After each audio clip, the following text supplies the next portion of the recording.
Ah, tá bom. Ah, é? Tudo bem? Tudo bom? Seja bem-vindo. Tudo bem? Não, eu acho que já tinha falado. Ah,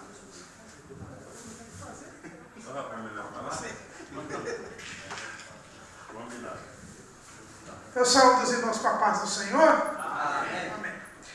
Cumprimento também os nossos amigos internautas com a paz do Senhor. Vamos dar início ao estudo da Palavra de Deus, da Escola Dominical, louvando ao Senhor com um hino 42.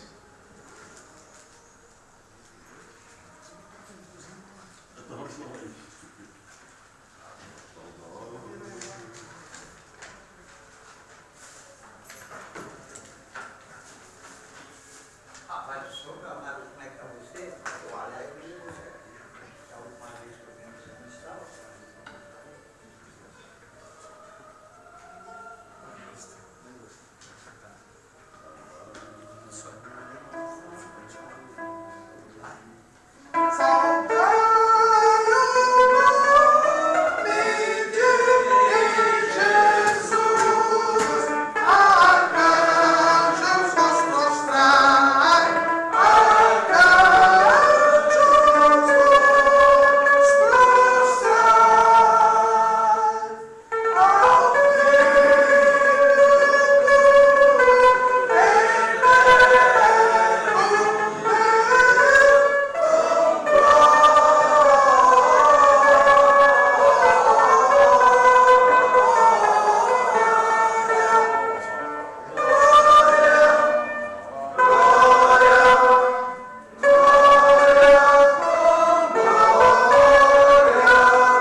Santo gozo tengo en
lição de número 10, dia 6 de dezembro de 2015. Já estamos no último mês do ano, que tem como título A Origem da Diversidade Cultural da Humanidade. Nós estamos terminando hoje o quarto e penúltimo bloco do nosso trimestre. Na verdade, hoje estaremos estudando o final da dispensação do governo humano, o juízo da dispensação do governo humano, que é o episódio da Torre de Babel, e aí nós terminamos esta parte. E aí nós vamos para aquelas 3 últimas lições, as pinceladas do restante de Gênesis. Mas os nossos amigos da internet sabem muito bem que nós estamos postando estudos complementares do livro de Gênesis. Amanhã estaremos postando, já está no YouTube, mas ainda não está no site, o 11º estudo. Então nós fizemos 12 estudos, quase um trimestre, com os estudos, e foi uma bênção, graças a Deus. Eu agradeço aqui ao pastor José Serafim e ao pastor Alexandre, que se esforçaram aí nessas gravações. Vamos ficar em pé então para fazer a leitura da lição de número 10, a origem da diversidade cultural da humanidade. O textuário diz o seguinte, vamos ver o textuário, pedir para que o irmão Gilberto leia para nós o textuário.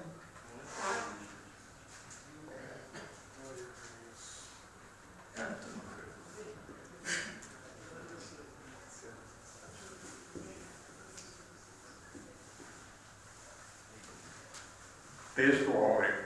Eis que o povo é um, e todos têm uma mesma língua, e isso é o que começam a fazer. E agora não haverá restrição para tudo que eles intentarem fazer. Gênesis 11, 6. Isso, legal. Vamos pedir para que o pastor Manuel Isídio leia para nós a verdade prática. Verdade prática. Apesar da multiplicidade de línguas, eu estou com o óculos errado aqui, viu, irmão? Mandei fazer um outro. Esse aqui não está muito bom. E dialetos, decorrente da confusão de Babel, o Evangelho de Cristo pode ser perfeitamente entendido em todos os idiomas e culturas. Amém. Leitura bíblica em classe, livro do Gênesis, capítulo 11, versículos de 1 a 9. Gênesis 11, de 1 a 9. E vamos cantar aqui. Sois bem-vindos, campeão de Jeová. Parabéns, mas não fingidos, a congregação vos dá. Pastor Serafim está de volta. Mas eu estou aqui. Foi para ele que a gente cantou. Está subindo. Virou pregador itinerante agora.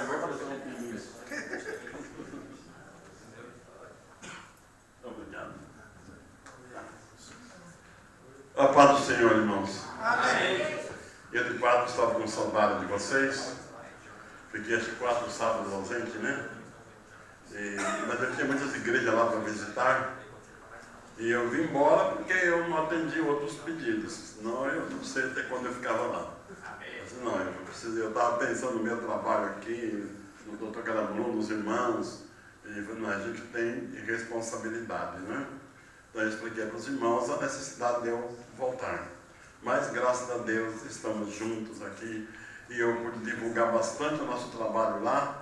E eu creio que muitos irmãos lá já estão nos assistindo. E alguns deles já nos conhecem, doutor Caramuru, a mim, os demais irmãos, pelo nosso trabalho aqui.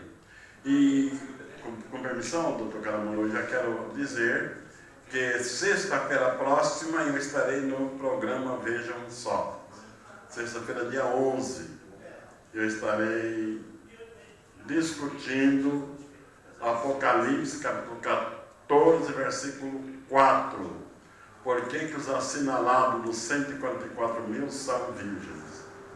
Esse é o assunto que estaremos discutindo sexta-feira que vem, em nome de Jesus. E conto com vossas orações e com vossa audiência também, né?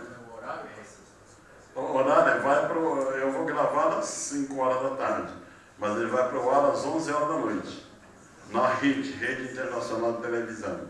Para quem tem a NET é canal 12, para quem tem o HF é canal 40, quem tem Sky é 161, deve ser, quem tem o Sky. Eu tenho lá a relação, não trouxe de relaxado, né? Mas devia trazer. Leiamos então. Lembrando que estamos lendo a incontestável palavra de Deus, com reverência e temor, lendo da melhor maneira possível, Gênesis 11, de 1 a 9. Como de costume, aquela leitura alternada, né? Amém. E era toda a terra de uma mesma língua e de uma mesma fala. E aconteceu que, partindo eles do Oriente, acharam um vale na terra de Siná e habitaram ali. E disseram uns aos outros: Eia, façamos tijolos e queimemo-los bem. E foi-lhes o tijolo por pedra e o betume por cal. Eles disseram: Eia, edifiquemos nós uma cidade e uma torre cujo cume toque nos céus, e façamos um nome, para que não sejamos espalhados sobre a face de toda a terra. Então desceu o Senhor para ver a cidade e a torre que os filhos dos homens edificavam. E o Senhor disse: Eis que o povo é um, e todos têm a mesma língua, e isto é o que começam a fazer. E agora não haverá restrição para tudo que eles intentarem fazer. Eia, desçamos e confundamos ali a sua língua, para que não entendam um a língua do outro. Assim o Senhor os espalhou dali sobre a face de toda a terra, e cessaram de edificar a cidade. Juntos agora. Por isso se chamou seu nome Babel, porquanto ali confundiu o Senhor a língua de toda a terra, e dali os espalhou o Senhor sobre a face de toda a terra. Amém.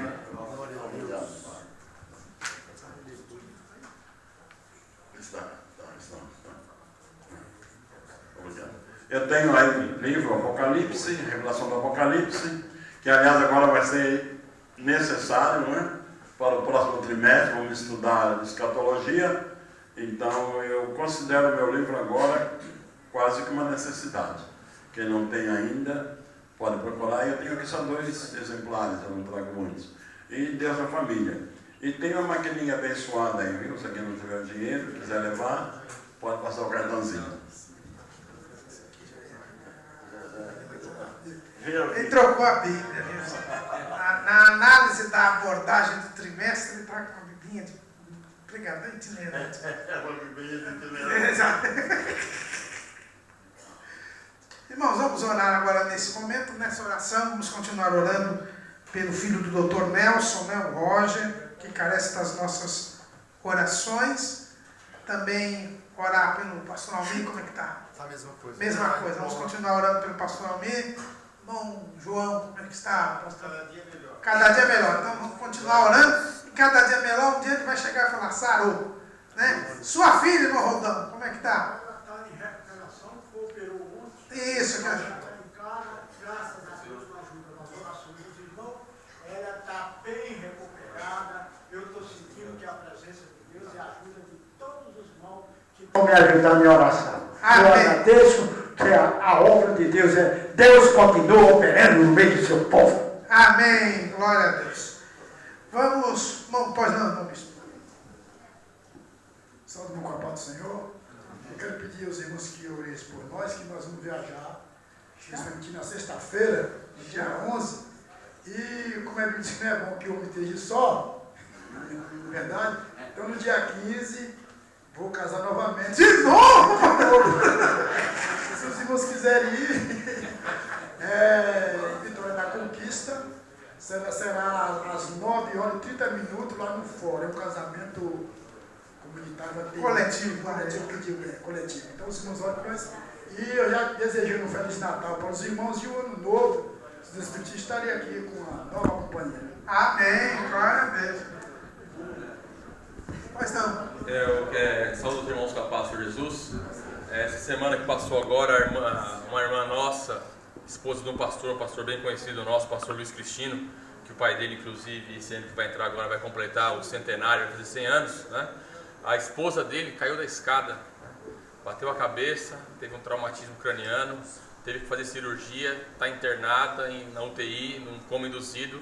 Eu quero apresentar ela em oração. O nome dela é Leia, esposa do pastor Luiz Cristino. Vamos orar. Pela irmã Leia. Irmão Teófilo, pois não. Meu genro também está internado no hospital. Aquele da diabetes? É aquele do diabetes. Está internado no hospital. Está bem, mas ele está em recuperação, podemos dizer, analisando os médicos a situação dele. Amém? Amém. Estamos orando. Pastor, pedindo oração para o irmão Osmar, ele é o segundo, lá da Bovesta 2, já faz uma semana que está internado, problema de rins. Ele agora tem transplante. Tá certo, vamos orar. O senhor lá? Marlene, como é que ela está, irmã Marlene? Está bem, irmão? Pai, amém, glória a Deus. Mas não, pastor Manuel. Meus irmãos, eu tenho a agradecer. O médico me fez um exame minuciosamente, ele disse, por fora você está novo. Vamos fazer uma tomografia, já faz 30 dias que eu não faço quimioterapia. E é as vossas orações, irmãos. Eu fico feliz. A minha esposa que está fazendo uma série de exames, eu disse, você é mais jovem, está ficando mais velha do que eu. E ela não está vindo aqui, a mãe dela está com um problema de saúde, eu peço oração por ela, irmão. De repente ela começa a gritar, problema, 75 anos, uma doença rara no cérebro. E ela está lá, hoje é o dia dela de cuidar da mãe. Cada um dos filhos fica um fim de semana. E esse é o fim de semana dela. Peço as orações dos irmãos para que Deus entre com uma providência. Eu já falei para ela, Jesus pode te curar e Ele pode fazer uma obra e também te salvar. Amém. Foi bem lembrado aqui, eu estava esquecendo, a irmã Janice, que sempre vem aqui conosco, ela fez um exame, apareceu ali um nódulo, vai ter que fazer uma biópsia, então ela pediu oração e nós vamos orar, né? Eu preciso de oração pela minha esposa, pelas minhas filhas. Eu em casa, a mãe não tem filha, a filha não tem mãe, e está difícil para mim resolver o negócio. Amém, vamos orar. Vamos pedir para o bispo da Bahia, já que ele vai embora, vem orar aqui. E alguém que estiver enfermo, quiser vir aqui à frente, pode vir agora que a gente unge. Pois não, irmã Ione. A irmã Ione aqui, Edson, a irmã Ione aqui, o microfone.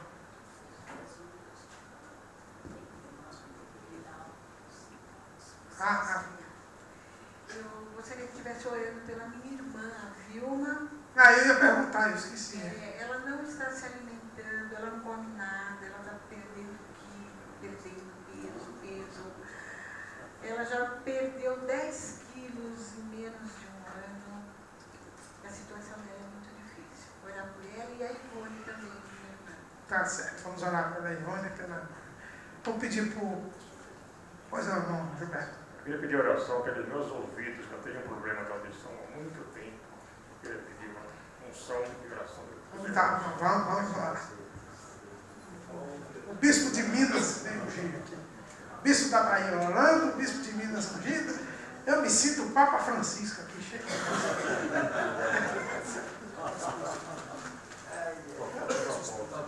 A minha esposa está recuperando, está fazendo uma avaliação, ontem já passou um outro médico, vai ter que fazer uns exames aí, eu peço, continuo pedindo oração. Mas não, só um minutinho pro microfone para o pessoal da internet ouvir. Pai do Senhor, eu quero que o Senhor ore pela minha mãe, ela diz que ela coçou o joelho, aí está muito magoada, né? Tá certo. Vamos orar, resolve. maravilhoso Deus e Pai de nosso Senhor e Salvador Jesus Cristo. Senhor, nesse instante queremos te agradecer, Senhor, por mais um dia de vida que nos concedeste e pela oportunidade de estar nesta casa, Senhor, onde vamos aprender da Tua palavra. Pedimos a Tua graça, a direção, Senhor, para os teus reis da Tua palavra. E agora estamos pedindo que foi feito nesta hora, Senhor. O Senhor ouviu, o Senhor sabe o desejo e a necessidade de cada um daqueles que está presente e que estão ausentes. Senhor, socorre aquela irmã que caiu da escada, esposa. Conforta o coração da viúva. Aqueles outros, Senhor, tu sabes, o Senhor está aqui de joelho, que está sendo ungido. Coloque as tuas mãos, Senhor. Envia o teu Santo Espírito nesta hora. Para milagres e maravilhas na vida do teu povo, Senhor. O Senhor mesmo. O Senhor não mudou. Nós é que mudamos. Mas tenha misericórdia de nós. Ouve, Senhor, nosso clamor. Assim te pediu também pela esposa do doutor Caramuru. Visita a tua filha com saúde, Senhor. Repreenda todo o mal. Nós te pedimos, te agradecemos em nome do teu Filho Jesus Cristo, aquele que reina para todos sempre. Amém. Cristo cura sim. Cristo cura sim. Seu amor por nós é imenso. Ele cura sim. Vamos à próxima revista, né? Os irmãos sabem, primeiro trimestre de 2016. Tem como título o final de todas as coisas, esperança e glória para os salvos. Vamos estudar a doutrina das últimas coisas, escatologia. Eu estou tentado a deixar todas as lições que o pastor Serafim. A gente já fez a divisão aqui. Quero agradecer a presença do professor Jefferson. Levanta aí, Jefferson. Faz uma close aqui no Jefferson. Que é do site Professores em Cristo, lá de Sorocaba, que também tem videoaula na internet. Viu? Assistam a aula do professor Jefferson. Obrigado, senhor. Está sempre lá na internet. Nós lembramos aos irmãos que dia 19 de dezembro, querendo Deus, é a nossa confraternização aqui, né? Então cada um traz um refrigerante, um salgadinho, um doce, não é? E dia 19, é? Dia 14, estou completando 76 anos. 76 anos. Então o senhor já traz o bolo. Já faz o bolo. Pronto, já. Então, dia 14, o pastor Serafim vai estar fazendo, mas a gente já comemora dia 19. Dia 19 é aniversário da minha patroa também, né? Então, dia 19, então é a nossa confraternização. Os irmãos não faltam e tragam aqui um salgadinho, um doce, um refrigerante. 12 a cerveja. 17, também 17 também? Então o senhor já traz mais um salgado aí. Pronto. Não vai trazer o bolo. Fala isso, a ceia vai ser aqui ou lá? Vai ser aqui ou lá? Aqui. Então, tá. Vai ser aqui? Vai ser aqui. Então, tá. A reunião que é lá, né? A reunião que vai ser. Tá bom. Então vamos ao hino e logo em seguida, pastor Eliseu, fique em pé, por favor. Pastor Eliseu é o nosso convidado hoje para dar a aula. Faz um. Força da internet não, tá vendo? Né? Pastor Eliseu, obrigado pelo aceitar o convite. Está aqui, acabando o hino, o senhor já assume aqui, tá bom? Aqui assim tem quando o senhor não quiser que alguém leia, então começa uma fileira, depois a outra, depois a outra, tá bom?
exatamente tudo o contrário do que eles fizeram na Torre de Babel.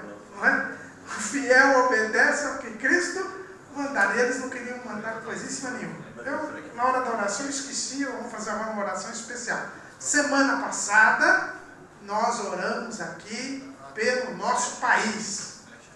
E essa semana parece que a coisa começou a desatar. Não é? Então nós falamos que estava aquela situação e nós oramos e a coisa começou a desatar. Então nós vamos fazer uma outra oração agora, vamos ficar de pé, para a coisa continuar desatando, porque o Brasil merece em 2016 um novo presidente da Câmara, um novo presidente da República.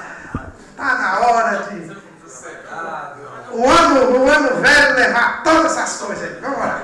Senhor, meu Deus, meu Pai Celeste, graças te damos, Senhor, porque tu tens ouvido o teu povo e nós vamos pedir pela nossa nação. Tem misericórdia, Senhor. Estamos cansados dos Nimrodes que estão nos dominando. Tem misericórdia do teu povo. Ó Senhor, dá-nos governantes que pensem no povo, governantes que pensem em cumprir as tuas leis. Ouve o clamor da tua igreja. Nós te pedimos agradecidos em o nome de Jesus. Amém. Ficamos em pé com a palavra, pastor Eliseu.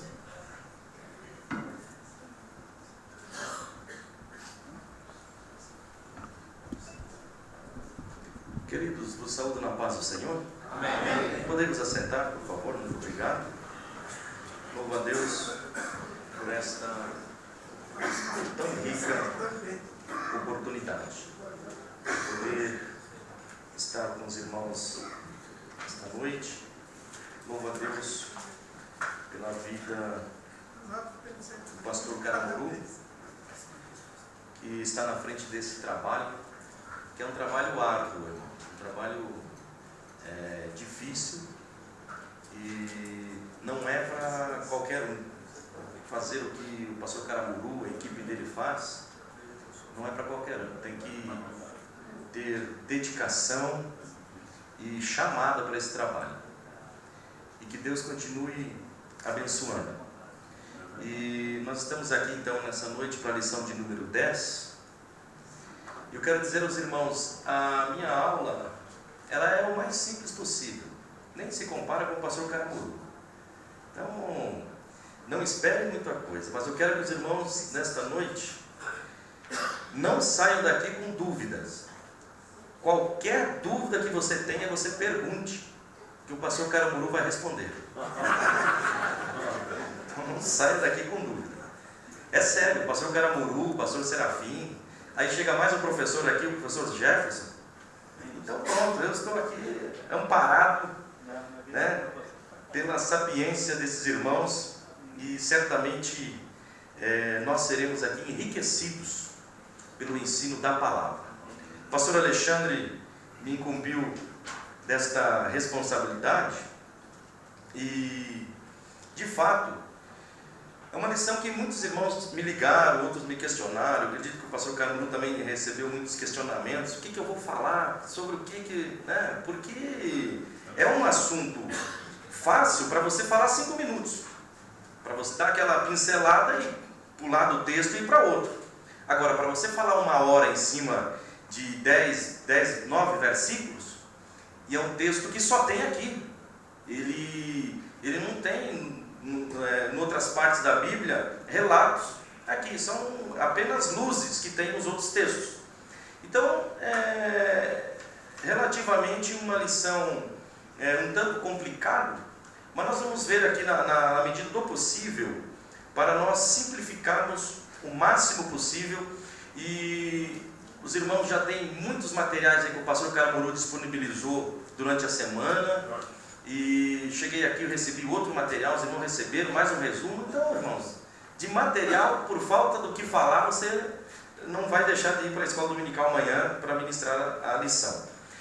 Pois bem, a lição de número 10, então, ela está tratando acerca da origem, da diversidade cultural da humanidade. Então, pode colocar aí a nossa lição, pode colocar o slide 2, é só a capa da lição. O 3, que aí já vai estar aqui o título. Isso, está o título da lição aqui, então, que é o título da nossa lição que já foi lido, né, que é a origem da diversidade cultural da humanidade. Aqui está uma pequena maquete, um desenho, né, do que possivelmente, para nós termos uma ideia do que foi a Torre de Babel, assim conhecido, tá? Então essa grande construção que tem sido tema de grandes debates, de grandes pesquisas, e estudiosos têm tentado questionar realmente a existência desta torre, se realmente existiu, se foi um mito, ou se de fato isto aconteceu. Pois bem, a leitura em classe já foi lido também, a leitura bíblica, que é onde está registrado todo o texto da história desta lição.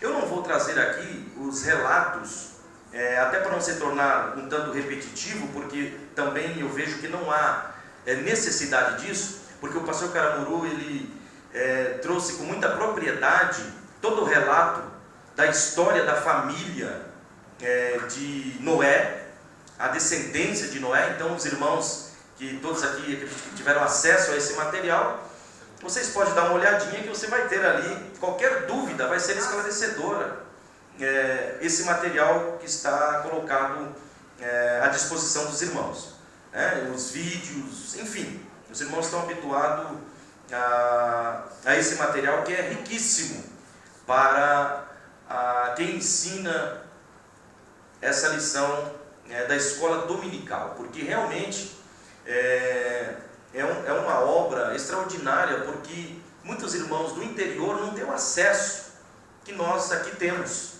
Então eles dependem de algum material extra para poder ministrar no domingo de manhã e às vezes não encontram. E o portal da escola dominical tem sido muito útil, de uma ferramenta extraordinária. Eu louvo a Deus pela vida dos irmãos que conseguem gravar um vídeo, colocar à disposição dos irmãos, porque isso você não tem ideia da importância que é para aqueles irmãos que não tenham acesso rápido a um livro, alguma coisa assim. Uma lição como essa, irmão, vamos supor, no interior, da onde eu sou oriundo, do Rio Grande do Sul, os irmãos, muitos não vão saber o que falar, porque se não tiver um material desse à disposição, porque biblicamente o único texto exposto é esse. É Gênesis 11, do capítulo 1 ao 9, do versículo 1 ao 9, e não tem nada mais. Então, precisa ter argumentos mais para colocar aí em 50 minutos de aula, né? Então, essa lição ela vem tratar sobre a dispersão das línguas, e aí está o texto, nós não vamos ler porque os irmãos, nós já fizemos essa leitura, pode passar a próxima. Então você vê que eu tenho colocado bastante ilustrações, fotos aqui, até porque a gente, como ser humano, a gente acaba gravando mais por imagem, né? Então até uma criança, quando ela aprende a ler, ela aprende uma letra associada a um desenho. Por isso ela vai, então, e até depois do adulto, quando a gente vai ensinar uma criança, A de avião, B de bola, porque está associado a um desenho. Então, isso, a imagem ela fica mais gravada. Pode passar, irmão.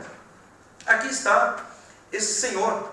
Eu não sei quantos têm conhecimento de quem é esse senhor aqui, mas ele é o Ziad Youssef Fazar. Alguém já ouviu falar desse camarada? Não? Ninguém. Quem é esse homem? Por que eu coloquei esse camarada aqui? Esse é o maior poliglota do mundo.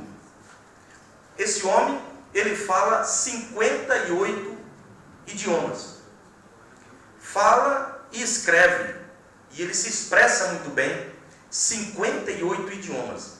Ele é da Libéria, mas ele é naturalizado libanês. Ele muda muito pequeno, com seus pais para lá. Em 71, ele mudou-se para o Rio de Janeiro. Ele é casado com uma brasileira, mora no Rio de Janeiro. Esse camarada fala 58 idiomas. Aí para frente, depois os irmãos vão ter acesso a esse slide.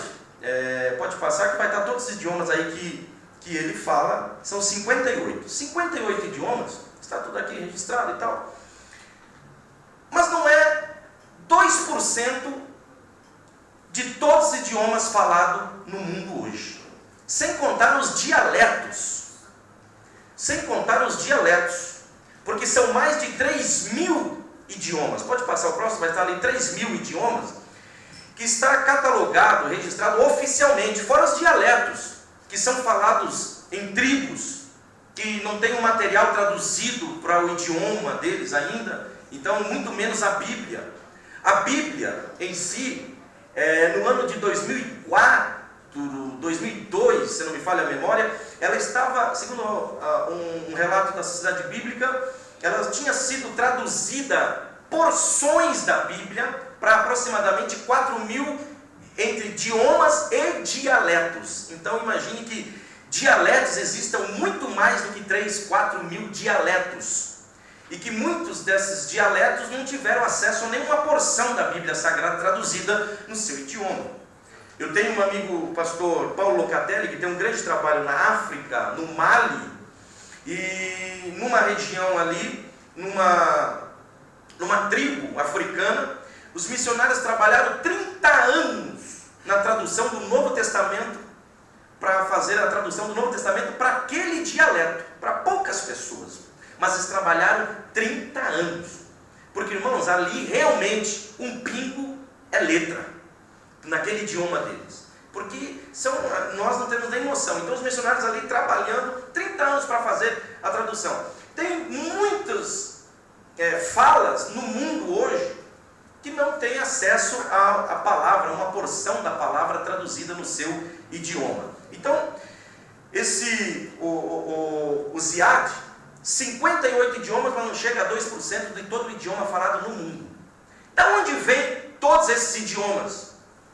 Os estudiosos têm quebrado a cabeça, têm batalhado, têm corrido atrás, têm estudado, têm escavado para tentar buscar uma resposta de onde vem todos esses idiomas.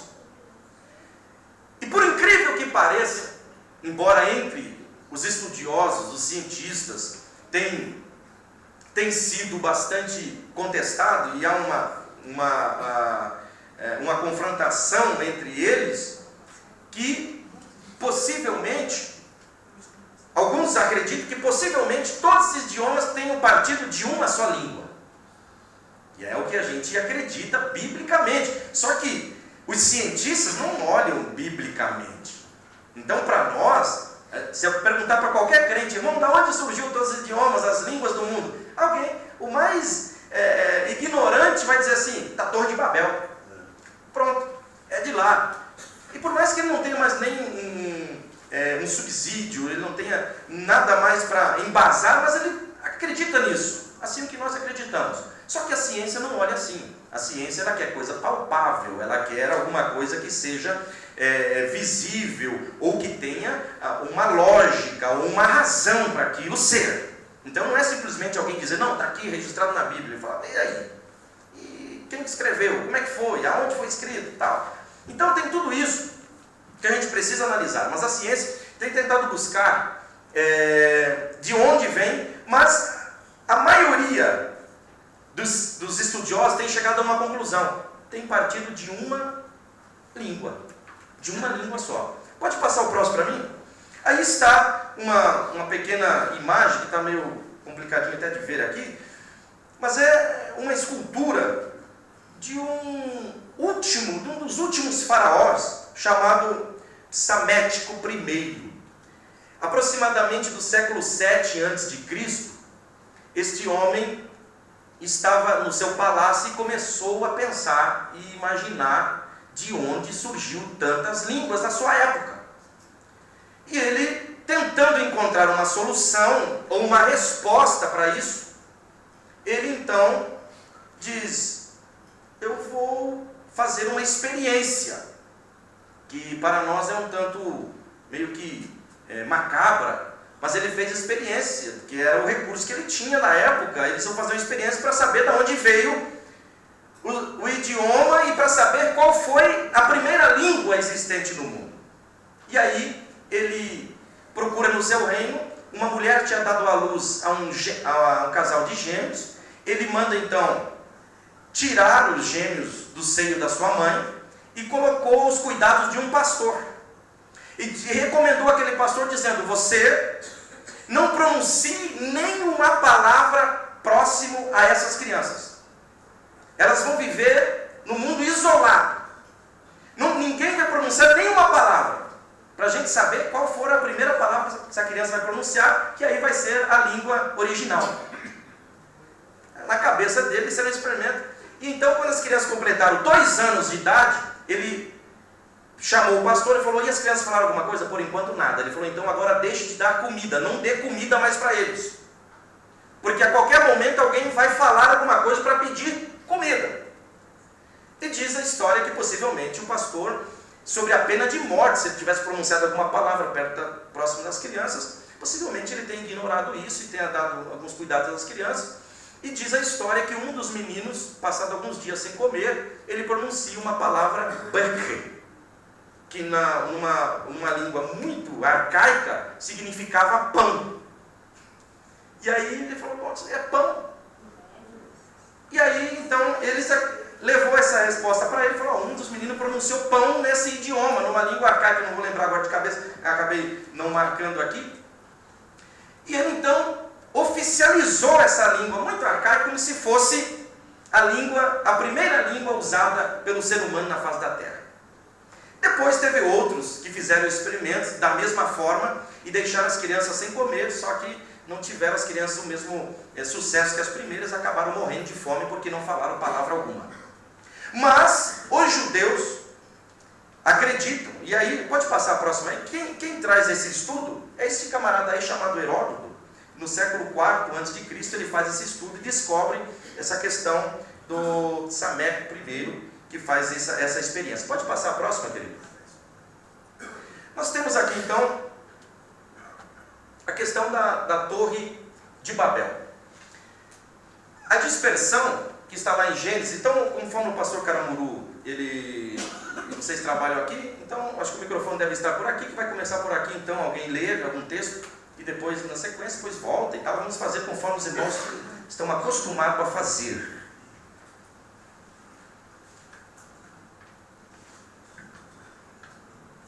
Tá? Aí o texto, ele já está aí na tela, mas alguém pode ler para nós em voz alta aí, só para...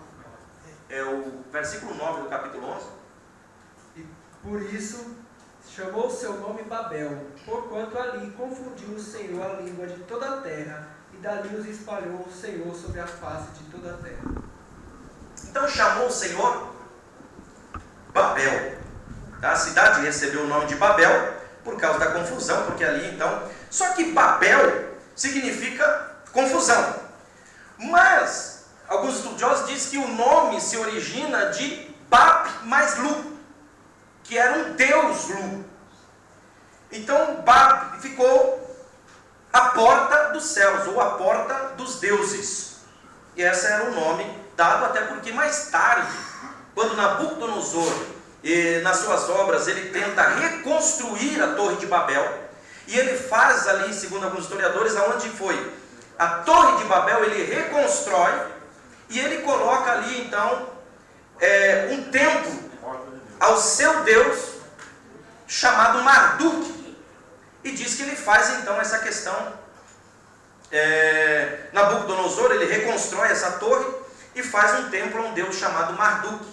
E ele então na Mesopotâmia, naquela época na Babilônia, era uma cidade esplendorosa, na época de Nabucodonosor, quando ele reconstruiu toda a cidade. Enfim, pode passar o próximo, querido, só para ter, eu estou passando aqui para ter algumas ideias. Você vai ver algumas pessoas trabalhando, aquela coisa toda, e aí a forma do que está escrito no capítulo 11 e o versículo de número 3. Alguém pode ler para nós o versículo de número 3?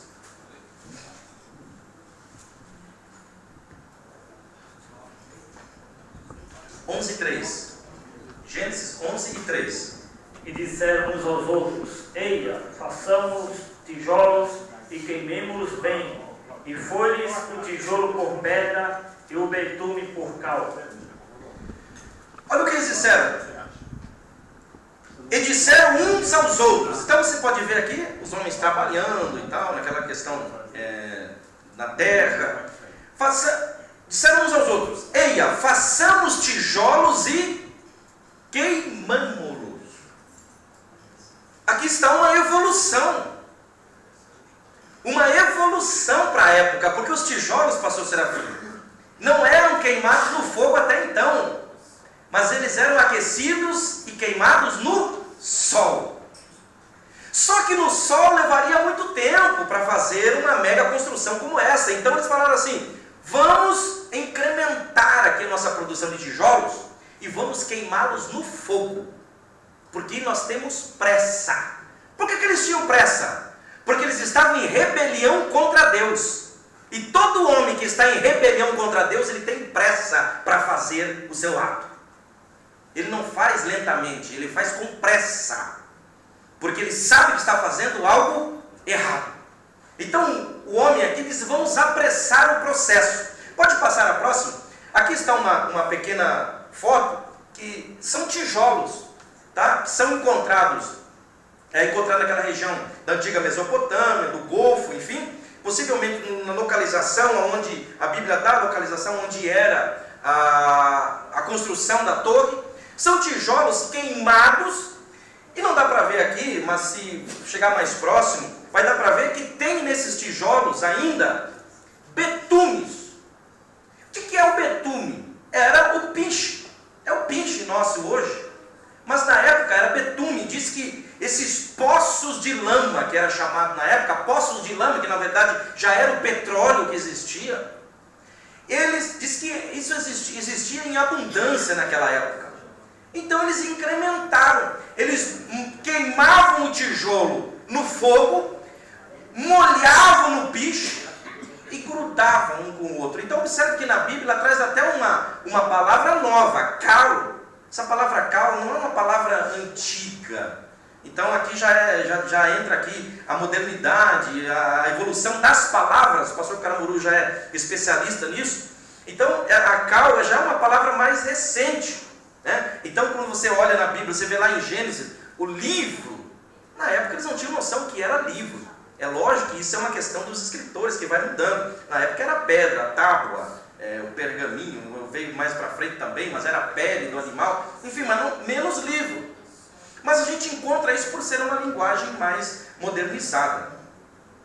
Então, isso é encontrado. Agora, pode passar a próxima aqui, que vocês vão ver um relato. Por isso que eu digo, a aula minha, vocês vão dizer: puxa, essa aula aí está muito cheia de desenho, né? Diferente do pastor Caramuru, cheio de conteúdo. Mas cada um, irmão, luta com a ferramenta que tem. Aqui está, aqui está. Essa tabuinha, ela foi encontrada, a datação dessa tabuinha é de 2000 antes de Cristo. 2000 antes de Cristo, ela vai dar próximo à construção da torre, lá para aqueles lados. 2000 antes de Cristo. Então, nos dias de hoje, seria quase aproximadamente, ou seja, 4000 anos. Essa tabuinha. O que tem nessa tabuinha? Não, ela está registrando algo interessante para nós. Por exemplo, ela está relatando o quê? A construção de uma torre, que mais tarde vai ser chamada de zigurate, que vai ter até na lição a questão do zigurate, que era o zigurate, eram os templos para os deuses, nós vamos ver mais adiante. Essa tabuinha você vai ver que embaixo dela vai ter um rei trabalhando. Tá? Ela vai estar em três estações aqui. Ela ficou isso, tá? Pode passar a próxima, que você vai ver, aí vai estar mais detalhado. Lá na flechinha vai estar o rei como operário, ou seja, colocando a mão na massa na construção. Eles fizeram questão, porque fosse nos dias de hoje, ia pegar um iPhone, né? Ia pegar uma câmera fotográfica para fotografar o rei trabalhando, mas na época não tinha, precisava alguém moldar lá, então colocou o rei. Olha, o rei trabalhou nesta obra. O rei está trabalhando. Passa o próximo para nós vamos ver que agora o rei está recebendo ali, sentado, sendo servido pelos trabalhadores. Ou seja, o rei está fazendo parte de todos os processos daquela obra. que era um zigurate de adoração ao deus Lua. Agora, o próximo slide aí vai mostrar o rei já no último patamar adorando o deus Lua. Então observe que o rei fazia parte de todos os processos da construção e do meio do povo até o ponto de ser um adorador do deus Lua. Então, já começou a clarear a questão da Torre de Babel. Nós vamos ver, nós vamos já só abrindo o caminho para você ver onde é que a gente vai chegar. Vamos lá. Aqui, essa é uma placa que ficou conhecida e é chamada também como a placa de Nabucodonosor, que foi encontrada na Babilônia, já muito agora recentemente, 1876, por um pesquisador. Foi encontrado essa plaquinha. Claro que não em português, tal, na escrita cuneiforme que a gente olhava. Eu até ia trazer para vocês aqui uma questão da escrita cuneiforme. Por que é cuneiforme? Porque toda a escrita é em forma de cunha. Então, uma seta indicando para a direita, para a esquerda quer dizer alguma coisa. A mesma seta indicando para a direita vai dizer outra coisa. Uma seta indicando para cima quer dizer alguma coisa. Enfim, essa era a forma das escritas. Às vezes, um animal representava 1000 anos. Colocava um leão. Esse leão aqui representa 1000 anos. Por isso que muitas vezes os números na Bíblia, ele pode ter às vezes pode ser que não tenha alguma certa precisão nos números bíblicos, porque era a ideia que o povo tinha dos números da época, né? Mas não vamos entrar nessa questão. Então o que diz nessa placa que foi encontrada? Diz assim: a edificação dessa torre ofendeu a todos os deuses. Numa noite, eles deitaram abaixo o que o homem havia construído e impediram o seu progresso. Eles, os construtores, foram espalhados e a sua língua se tornou estranha. Uma plaquinha que alguém resolveu, falou assim, na confusão das línguas, o cara falou assim, era um repórter da época, falou assim, eu vou registrar essa história. Isso é interessante. Ele foi lá, escreveu uma placa e deixou.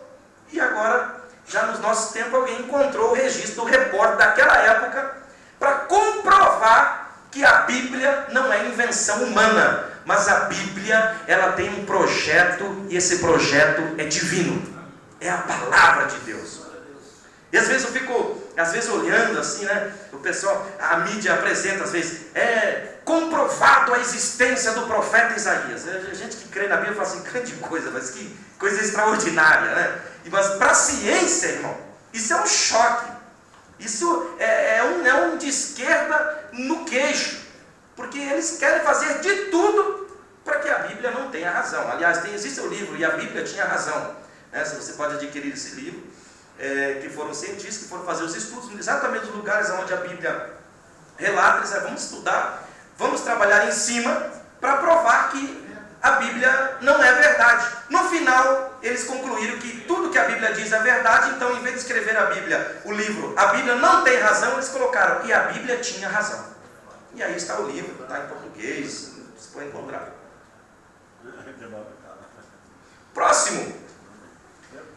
Aqui é um pequeno mapinha que foi tirado, eu tirei uma foto da Bíblia Plenitude, tá? Quem tem a Bíblia Plenitude vai encontrar aí no Gênesis 11. Um mapa que vai estar a divisão das terras e tal, aquela coisa toda, onde o pastor Caramuru já foi bem claro nas suas colocações, no seu material que está à disposição dos irmãos. O próximo vai mostrar o quê?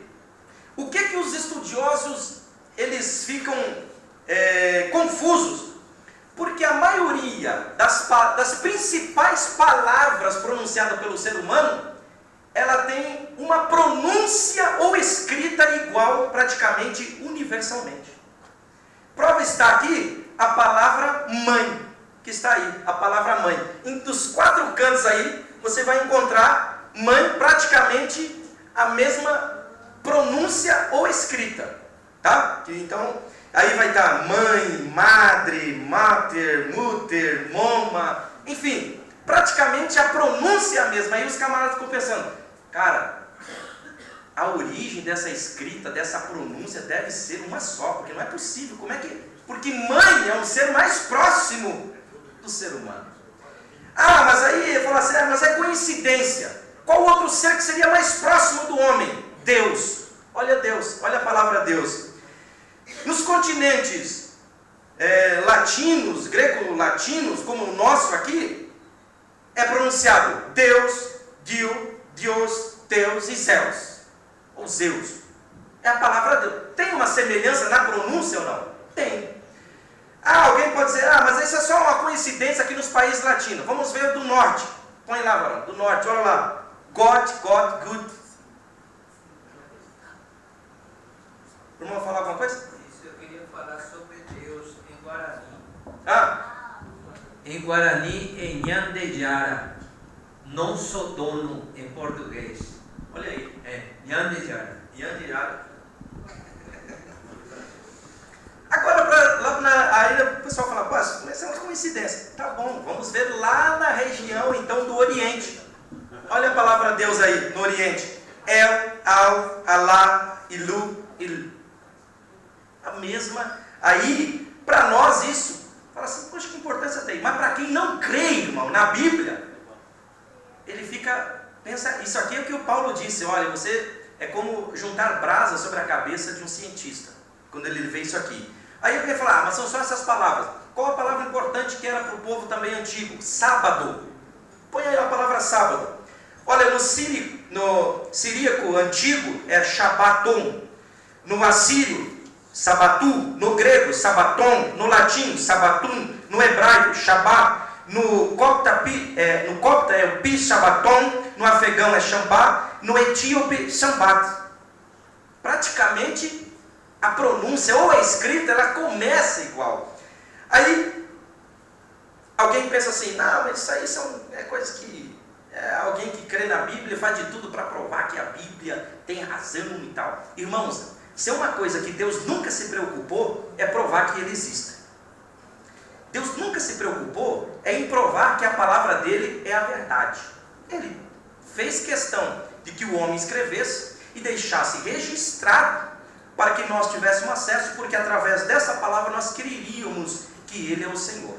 Aí você pode dizer, mas professor, então se alguém não tiver acesso à Bíblia, esse não vai crer em Deus nunca.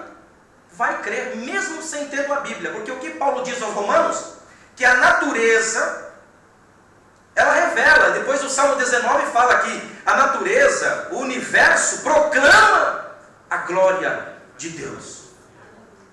Então, irmão, todo homem, ele tem isso dentro dele, é as digitais de Deus. Pode ser uma tribo aborígene, que não teve acesso à civilização, que na verdade eu não sei mais agora, pastor Caramuru, quem é civilizado, se é eles ou é nós, porque o negócio está ficando estreito. Mas não tiveram acesso à evolução, à tecnologia. Mas se você chegar lá, você vai encontrar eles adorando alguma coisa. Eles vão estar adorando a maior árvore, vão estar adorando o sol, eles vão estar adorando a lua, eles vão estar adorando a maior montanha, eles vão estar adorando um animal, alguma coisa eles vão adorar, porque o homem tem essa necessidade de adorar alguma coisa que seja superior a ele. Então, nós não vamos entrar no detalhe aqui, mas Romanos é extraordinário. Bom, surge na história um homem chamado Nimrod. Eu quero que alguém leia para mim aí, o Gênesis 10, 9. 10, 9 e depois leia o 9, que depois aí o 10 fica um pouco mais complicado. Leia o 9. Este foi poderoso caçador diante da face do Senhor, pelo que se diz, como Nimrod, poderoso caçador diante do Senhor. E o princípio do seu reino foi Babel, Ereque, e Acabe e Cainé na terra de Siná. Tá bom, obrigado, Evandro.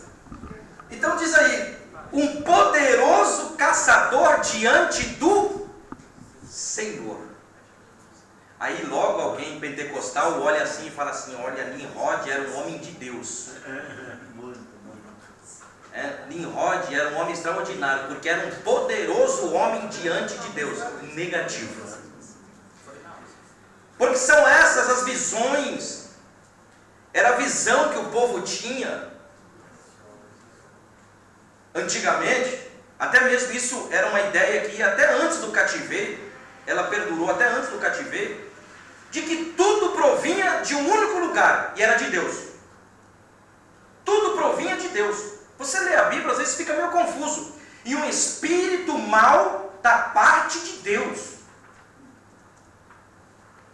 Aí você fala assim, puxa vida, o espírito mau da parte de Deus é uma visão do povo judeu, hebraico, do povo hebreu, antes do cativeiro, de que tudo provinha de Deus. Se fosse mal ou bem, provinha de Deus. Um espírito de mentira da parte de Deus. Que aí você olha assim e fala, mas como que é isso? É uma questão da visão que eles tinham.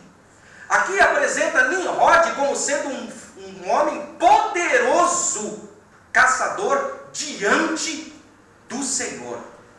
Aí você fala, esse homem aí tinha comunhão com Deus. Negativo. Era a ideia que eles tinham de todo homem poderoso ser filho de Deus.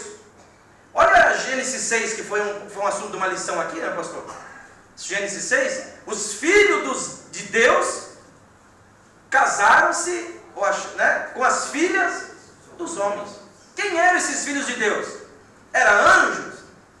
Ou eram homens de Deus? Nem anjos, nem homens de Deus. Eram os homens ricos e poderosos que oprimiam os pobres diante da terra. Mas para quem olhava, dizendo, ele é um filho de Deus, porque ele possui posses. Não importava o que ele fazia, ele era filho de Deus. Então essa era a visão, era a ideia que eles tinham. Aqui, Nimrod é apresentado como sendo um poderoso homem diante do Senhor.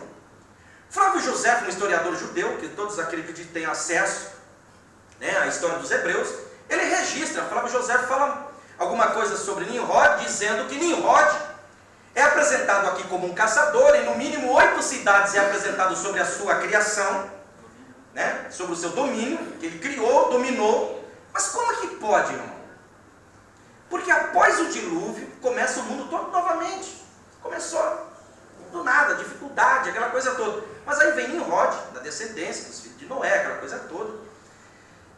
Esse homem surge, e esse homem é capaz de dominar o seu próximo, o seu semelhante. Ele se torna um dominador. Joséfo diz que quando Nimrod é apresentado como um caçador, ele não era simplesmente caçador de animais, era caçador de homens. Era caçador de pessoas. Ele, assim como ele fazia com os animais selvagens, ele fazia com o seu próximo. Ele capturava, ele dominava. Ele dominava, escravizava. Então, a gente tem que tomar cuidado quando eu ensinei isso aqui, porque eu já vi até pastores apresentando Nimrod como sendo um grande homem de Deus. Então falta, às vezes a gente dá uma olhadinha melhor, porque, né? Então Nimrod, ele dominou o homem da sua época. Ele diz a história que ele ensinou as pessoas a viver sob o domínio de alguém. Todo mundo concorda que ele foi a primeira figura do anticristo? Olha aí o microfone, que essa pergunta é... Não concorda que esse Nimrod foi a primeira figura do anticristo? Concordo plenamente. Eu não sei a sua visão, mas eu concordo, porque é exatamente isso que a Bíblia registra que o anticristo vai fazer. Exatamente, é. Eu sei que o senhor é um grande estudioso nessa área. Sou aluno. Espero que o senhor não esteja me colocando contra a parede. Pelo amor de Deus, eu sou seu amigo. Eu sei disso, pastor Zé, eu tô brincando. Nós estamos numa aula. Eu sei, não, mas é muito... Então, para mim, eu já tenho até discutido isso do Vejam Só. Mostrando que foi a primeira rebelião coletiva contra Deus. Ele se fez um líder. Sobre o domínio de um homem único. Isso, porque antes do dilúvio não havia idolatria. Não. Nasceu com Nimrod. Exatamente. Se vão me permitir, só mais um pequeno detalhe. Isaías 47 dá um retrato perfeito da Babilônia criada por ele. Exatamente. Isaías 47. Eu tinha preparado esse texto, pastor. Não. Mas foi bom o senhor falar, porque eu preparei esse texto E eu tirei do slide aqui. Porque eu falei, senão daqui a pouco eu vou direcionar para um lado que vai entrar mais na questão da escatologia. Aí dali já vou para Apocalipse, aquela coisa toda. Eu falei, então, melhor eu tirar daqui e damos uma pincelada. Mas é exatamente isso. Então foi enriquecedor a sua colocação, pastor Serafim, que o Nimrod, já desde o início, ele é uma figura do anticristo, porque é exatamente isso que o anticristo vai fazer, é dominar as pessoas, é dominar, não simplesmente forçando, mas mentalmente. As pessoas vão obedecer o anticristo, assim como obedeceram a Nimrod, voluntariamente, porque o homem tinha um poder de persuasão muito grande. Então é exatamente isso que o anticristo vai fazer. Então Nimrod, diz a história, que ele dominava as pessoas, assim como ele capturava as feras que devoravam até mesmo pessoas dos vilarejos, e aí precisava de Nimrod ir lá, e aí que ele começou a se destacar, quando ele começou a matar grandes feras, começou a dominar, as pessoas olhavam e falavam, Deus é com este homem, ou os deuses é com este homem. E aí ele cresceu. Exatamente. Eu na minha gravação que eu gravei semana passada, eu falei sobre isso. As pessoas têm ele visto como um herói, mas na verdade ele é um anti-herói. Ele é um anti-herói, porque justamente o que você falou. Ele, na verdade, as pessoas têm esse entendimento que acham que ele foi um servo do Senhor. Não foi, não. Muitas pessoas entendem isso até hoje. Exatamente. Você falou, ele aproveitava esse espaço que ele tinha, pela sua força que tinha. Ele matava os animais, ao mesmo tempo ele fazia essa persuasão, né? E tomava para ele as pessoas, né? E dominava essas pessoas, e matava essas pessoas também. Então ele é uma espécie de anti-herói, que muitas pessoas não sabem que ele era um anti-herói, não um herói, como tem um erro de interpretação equivocado em Gênesis capítulo 11, versículo 9 da Bíblia. Exatamente. Bom, é isso. Então, eu não estou só aqui na minha colocação, né? Vamos falar? Eu vi aqui que ele tinha monopólios. O monopólio da caça. Não era só caçador de animais, caçador de homens. Mas quando foi mudada a dieta, que foi permitido alimentar-se de carne, isso deu uma oportunidade muito grande. O Senhor deu a ele essa condição de caçador numa época em que ia se alimentar de animais. Mas não foi tudo bem. Então, mas o homem abusou desse dom que Deus deu e desviou essa condição para tornar-se um dominador, e as pessoas interessadas no monopólio que ele tinha de alimentos da época, com isso ele conseguia dominar, como o anticristo fazia. Simulava uma situação de respeito pelo homem, mas na verdade ele queria possuir e dominar. Tá certo. É isso. É lógico que, não obviamente, ou necessariamente, essa questão da caça veio de Deus.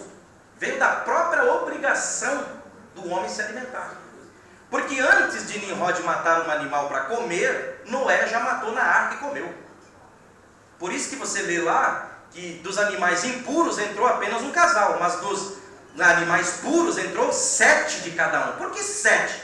Porque Noé precisava comer um churrasquinho na arca, porque ficou lá 1 ano e 10 dias na arca, precisava comer, né? Então, a questão de matar um animal para comer, Nimrod não foi o primeiro. E a partir dali, obviamente, que Noé passa para os seus filhos essa prática da caça. E vai se evoluindo. Mas Nimrod, ele tem a questão da persuasão, porque ele vai ganhando respeito ao mesmo tempo que ele vai ensinando as pessoas a fazer algumas coisas que até então não faziam. Um leão invadia um vilarejo e matava as crianças. Como um urso. Pô, como eu vou fazer para se defender? Nimrod falou, ó, construam muralhas ao redor da cidade de vocês. Os caras, puxa, eu não tinha pensado nisso. Como que faz muralha? Porque até então não sabia o que era muralha. Como que faz? Você faz assim, tal, levanta tijolos, põe pedras, faz um cercado. E isso, aí eles tinham Nimrod agora não mais como um caçador, mas como um deus. E Nimrod se intitulou Deus na sua época. Que diz um historiador que chega Nimrod com o projeto da torre. com o projeto da torre para construir, porque era um templo de adoração a quem? A ele mesmo. Aonde tinha que ser essa torre? No monte mais alto. Olha Nabucodonosor, onde colocou a estátua dele? No campo de Dura, no campo mais alto, porque eles acreditavam que os deuses moravam aonde? Nas montanhas. Os deuses moravam nas montanhas. Então, por isso, até mesmo na questão do povo que acreditava num único Deus, aonde ele oferecia sacrifício? No monte. Porque acreditava que lá, até hoje, as pessoas vão orar para receber poder aonde? No monte. Porque acredita que Deus está no monte. Isso não é uma coisa nova, isso já veio desde a antiguidade, que Deus morava no monte. Deus morava na montanha. Então vamos construir na montanha, porque aí nós estaremos mais próximos dos deuses. Aí chega para Nimrod. Agora Nimrod não era simplesmente um caçador, mas ele era o próprio Deus. Perguntaram para Nimrod. Nimrod pergunta para um dos seus súditos, diz a história, que ele pergunta para um dos seus súditos: qual é o ser mais poderoso deste mundo ou dessa terra? Diz que o súdito olha para ele e responde: não existe ninguém maior do que o Senhor, majestade. O cara ouvindo isso, velho, hoje, pode falar, irmão, algum microfone aí. Sim. A questão que o senhor falou de Nimrod, sobre a questão dele como caçador. Antes do dilúvio não existia caçador. Porque aqui nós temos uma dieta, uma nova dieta. Se antes do dilúvio todos dispunham de uma dieta vegetal rica e farta. Sim, mas não falei vendo? Então o senhor vê uma coisa, Nimrod, caçador de animais. Porque após o dilúvio, todavia, deveriam abster-se. Está vendo aqui? Agora ele diz o seguinte: agora teriam de complementá-la com nutrientes animais. Então Nimrod era caçador de animais, grande caçador de animais, porque a partir do dilúvio, certo? A alimentação que a terra estava produzindo não era como a de antes do dilúvio. E o que acontece? Para poder completar, como até hoje, nós complementamos então a nossa alimentação com a carne animal. Está vendo? Então ele não era caçador, tanto do meu ponto de vista, de pessoas, mas sim de animais, para nutriente da sua alimentação. Tá certo. Vamos lá. Voltando aqui, a questão do Nimrod, então ele se intitula agora Deus. Ele é Deus. Ele se intitula Deus porque ninguém fazia as obras que ele fazia e ninguém tinha a persuasão que ele tinha. Ele fala assim, ele se intitula Deus. Falou: agora, um Deus precisa de uma casa. E essa casa nós vamos construir porque nós vamos chegar no céu. Porque o lugar de Deus é aonde? No céu. Quem tinha ensinado para esse miserável que o lugar de Deus era no céu? Eram os ensinos, é lógico, que vinham dos seus pais, lá de Noé e tal. Então, o que existia? Agora, é lógico que o comentarista, o que eu estou falando aqui é para complementar o que está na lição. O comentarista coloca algo aqui que realmente tem um grande sentido, que é construir a torre para fugir do quê? Do segundo ou possível dilúvio. Porque isso marcou, imagina, uma história que ficou, até hoje a gente fala a história de Noé, a gente chora. A história do dilúvio, aquela coisa toda. Imagina naquela época o impacto que não foi. O dilúvio destruiu tudo, sobrou simplesmente nosso pai Noé. E agora, até onde chegou? Até o Monte Ararat. Então vamos fazer uma torre que pelo menos vai passar do Monte Ararat, em cima do monte mais alto, aquela coisa toda. Só ver a reação dos mineiros lá em Mariana. Exatamente. Só até tem medo de voltar lá para ver as... Exatamente. Pode falar, pastor. É só ver a reação lá dos mineiros lá em Mariana, né? Ontem mesmo eu vi uma reportagem que um repórter da Globo foi levar uma moça de volta lá, ela estava até com medo de voltar lá. Então, porque isso que morreu poucas pessoas, né? Lógico, perdeu vidas e tal, mas nem se compara ao que aconteceu no dilúvio, que foi a humanidade toda da época, que foi extinguida, simplesmente sobrou 8 pessoas. Então, imagina o impacto, isso não estava na cabeça das crianças, elas já nasciam ouvindo essa história do dilúvio. E na época não tinha televisão para assistir, não tinha nada. Então era contar a história. E a história era os sinais. Era a questão, exatamente, os sinais e tal. Então, havia os vestígios ainda do dilúvio, aquela coisa toda, né? Então, isso estava muito presente. Aí eles falaram assim, vamos fazer uma torre para nós escaparmos do dilúvio. E essa torre, pode passar aí, varão? Pode passar o próximo aí? Aí, essa torre, as pessoas perguntam, até que altura chegou essa torre? Tá? A que altura chegou esta torre? E aí vem, em verdade não se sabe com certeza qual era a altura da torre no momento da dispersão.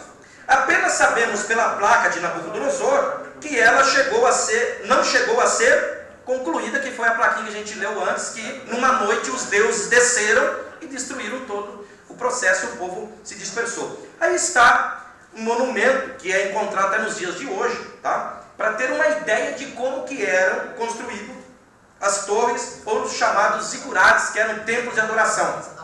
Sempre, praticamente todos que são encontrados é em forma piramidal, em forma de pirâmide. Por que é em forma de pirâmide? Por causa da sustentação. Porque se fizesse de uma forma quadrada, o material que eles tinham não era apropriado, vinha tudo abaixo. Então precisava de uma forma piramidal para ir apoiando uma pedra na outra e dividir o peso. E nós vamos ver aqui. Aí dentro dessas torres, dos zigurates, o que tinha? Uma escada que ia do começo, desde o primeiro piso até o último. E quem subia nessa escada? O rei, ou que era considerado Deus, subia nessa escada para falar com os outros deuses que vinham até o pico da torre para ter um contato então com o rei que ia adorar e falar lá. Era uma escada. Agora, não tem algo importante e interessante, no mínimo curioso, quando Jacó ele está fugindo para Padã Arã, ele sonha, e o que ele sonha? Com uma escada que subia até aonde? Será que não era alguma coisa que estava na mente? Não estou falando que ele não teve a visão, tá certo, irmãos? Pelo amor de Deus, é que a gente, às vezes, acostumado na questão teológica, isso é normal falar e ninguém se escandaliza. Às vezes, numa questão assim, o pessoal pode, que é isso, irmão? Falando que não. Então, não. Estou falando. Porque um sonho, o que é um sonho? Um sonho é algo que você presenciou, ouviu, alguma coisa ficou armazenado no teu subconsciente. E que hora pode vir à tona e aquilo ter ligação com uma outra coisa, que você então não tem conhecimento. E Jacó, ele põe a cabeça numa pedra e sonha com uma escada que subia da sua cabeça até o céu, e anjos subiam e desciam pelaquela escada. Então, possivelmente seja a base de alguns ensinos que até ele recebeu, ou ouviu falar da escada que subia e tinha acesso aos céus. Tá certo? Então, no mínimo, isso é curioso. Bom, a que altura chegou a torre? Quer passar o próximo aí? O livro apócrifo do Jubileu, ele refere-se à torre da maldição como tendo 5.433 cúbicos e 2 palmos de altura. Isso corresponde a 2.484 metros. Você fala assim, isso é extraordinário. Apócrifos. Os apócrifos falam coisa que você fica com cabelo de pé. Tá? Eles falam que José, quando casou com Maria, José tinha 96 anos, Maria tinha 15 anos. Mas, então, é os apócrifos, os caras falam coisas extraordinárias. Bom, isto equivaleria a 4 vezes a estrutura mais alta da história humana. Tal afirmação, porém, é tida como mítica por muitos estudiosos, que custa acreditar que os construtores dos tempos tão antigos pudessem edificar uma estrutura de quase 2,5 km de altura. E eu também custo acreditar. Não leu Eric Van Damme?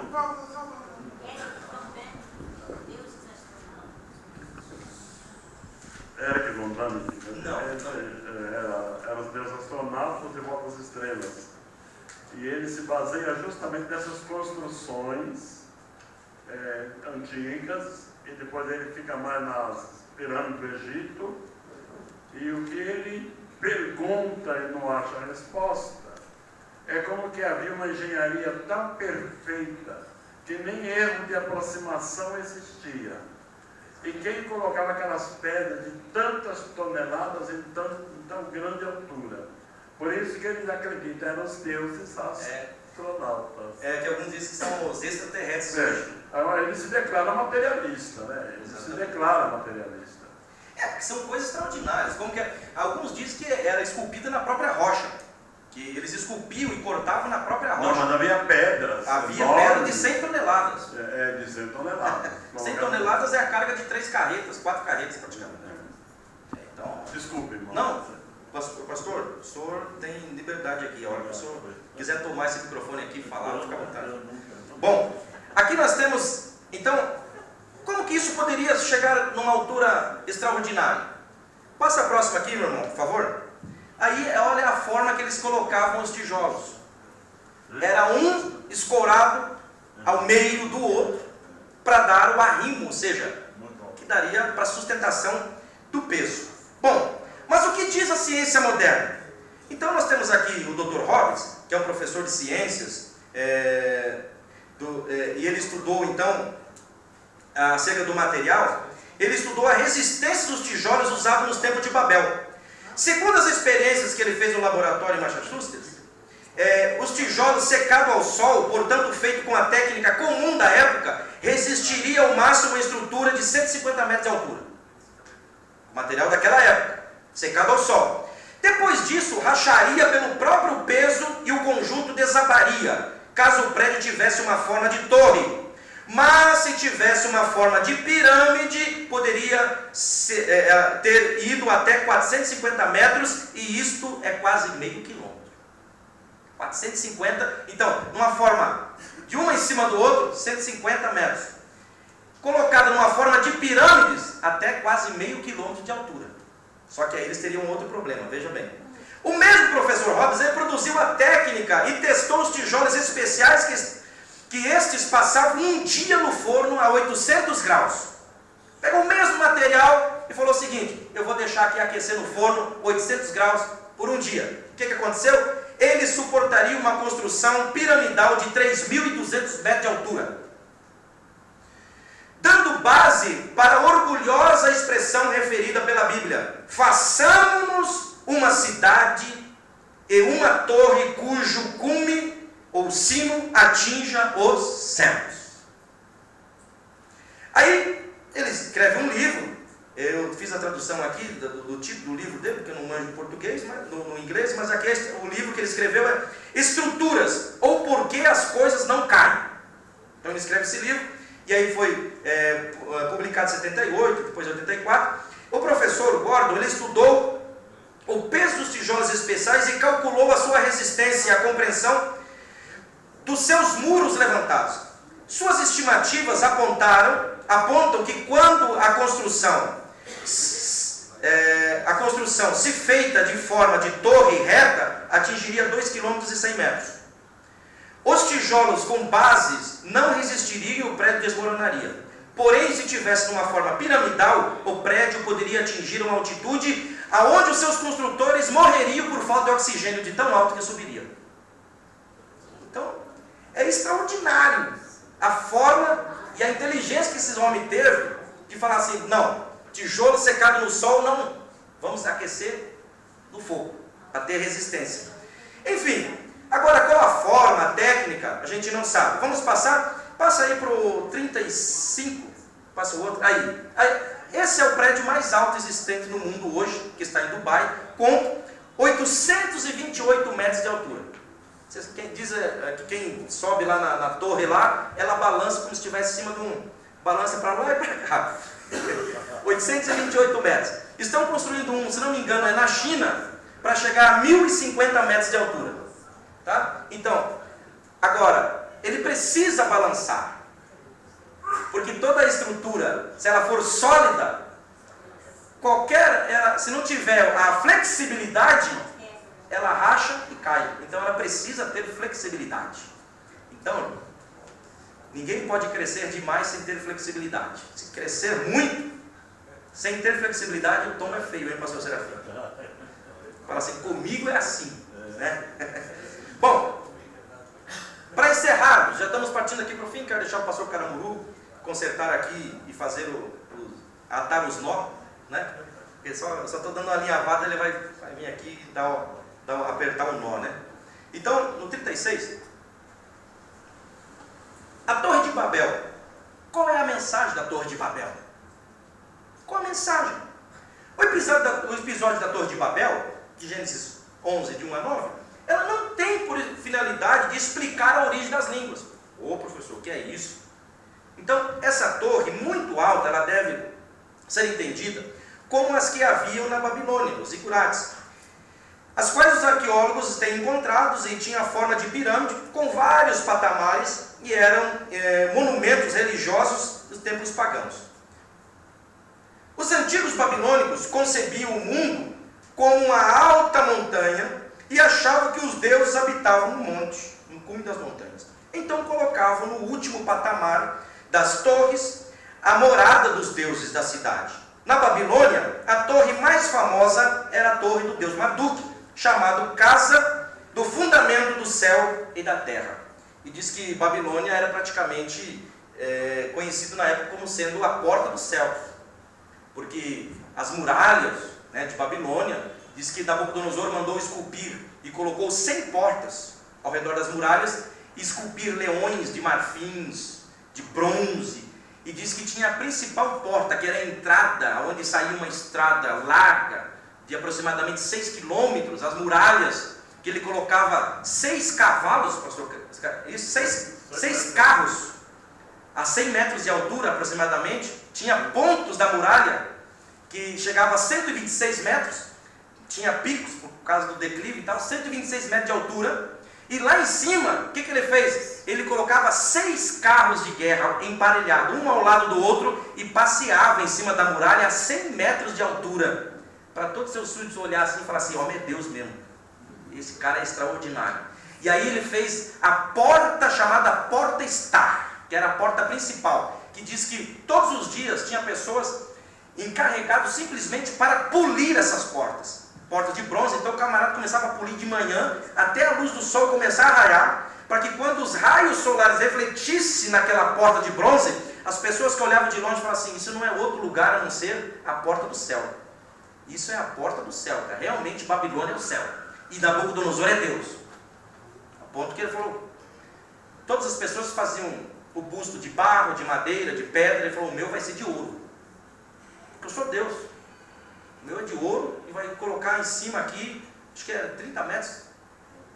30 metros de altura, não é coisa pequena não, coisa grande. Só que o tombo foi grande também, né?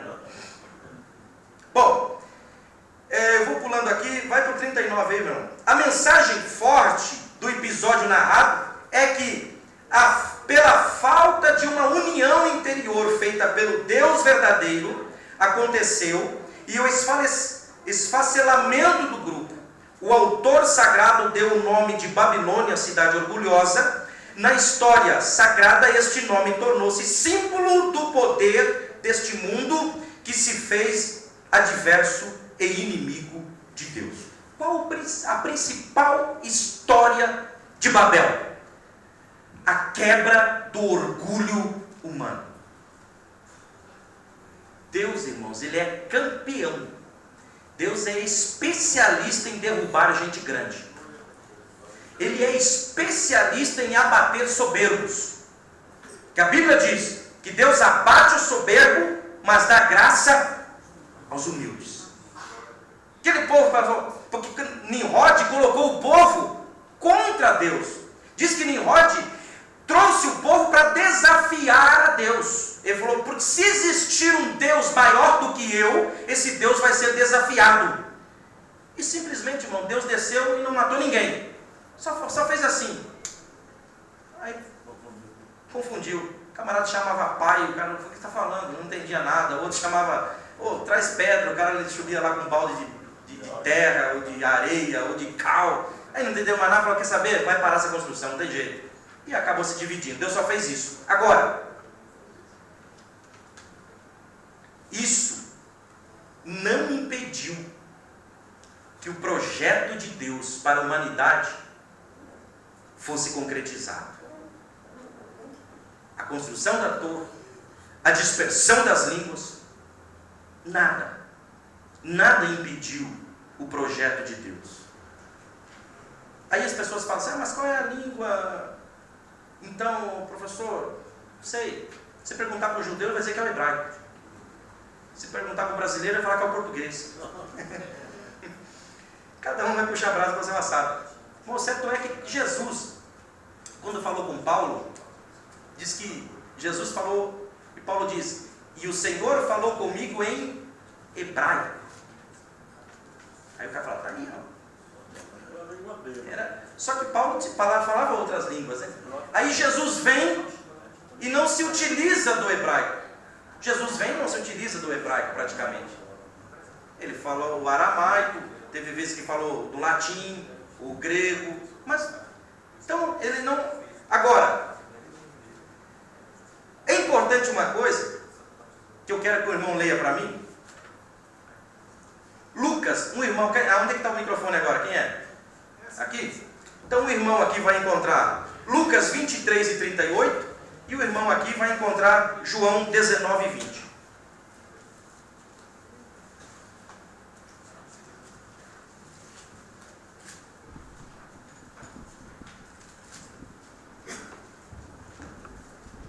Lucas 23 e 38. Quem encontrou?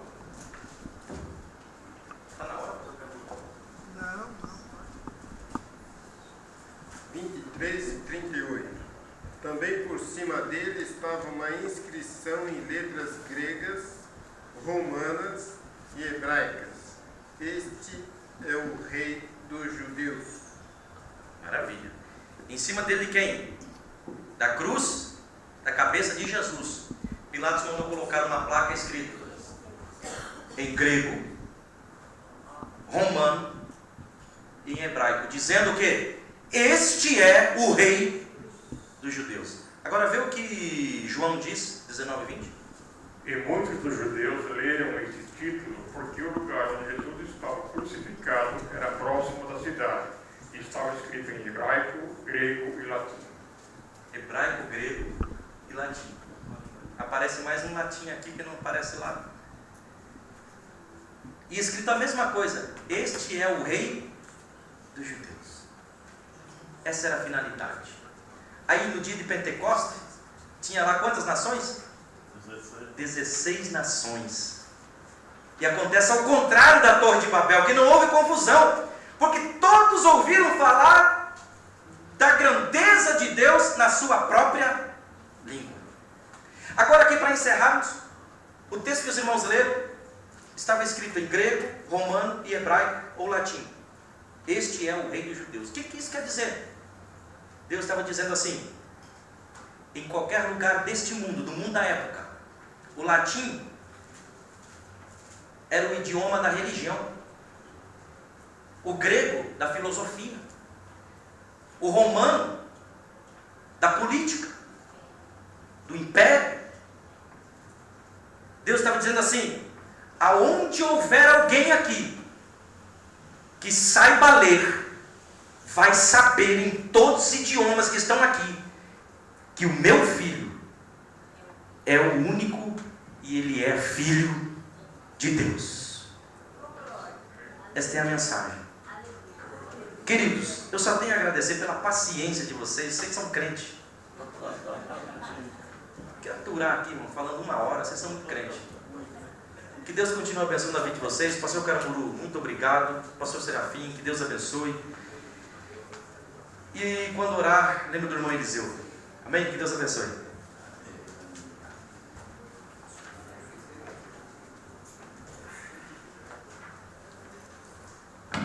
Amém? Nós que agradecemos ao pastor Eliseu por essa belíssima aula.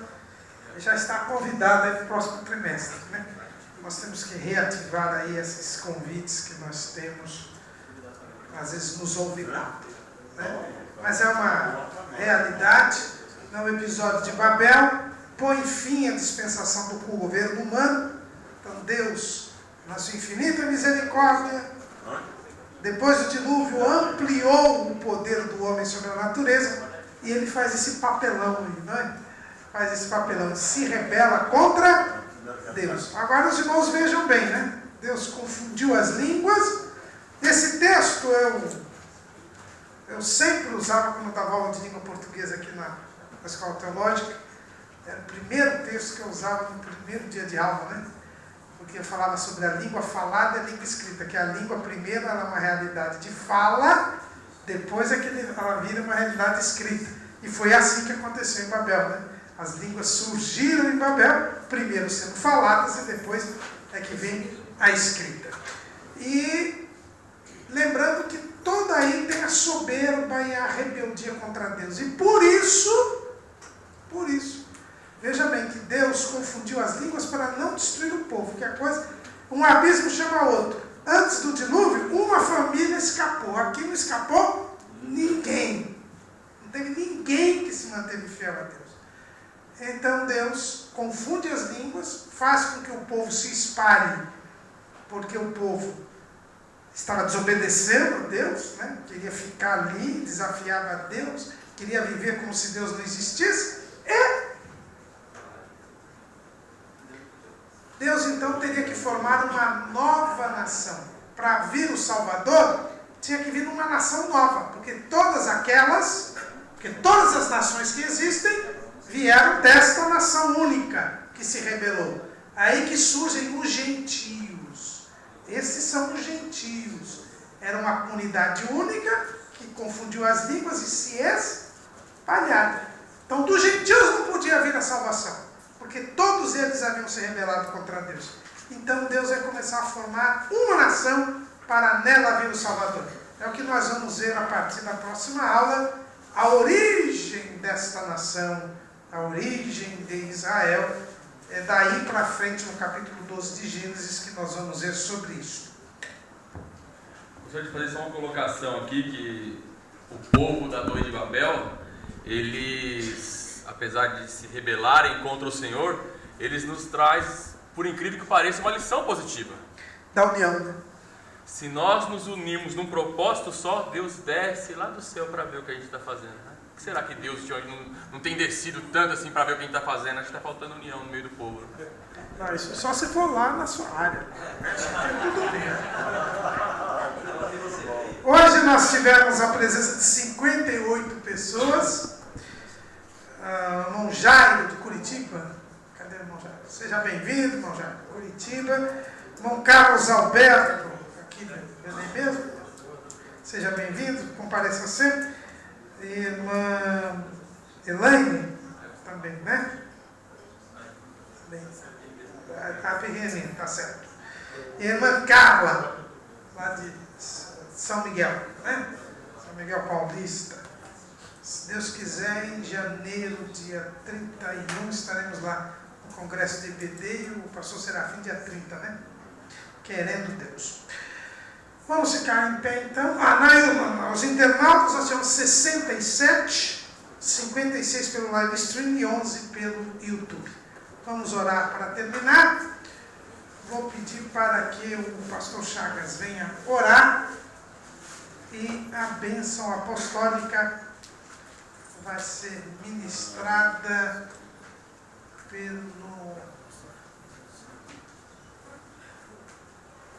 por mim mesmo, né? Posso fazer alguma coisa? Tem que fazer alguma coisa.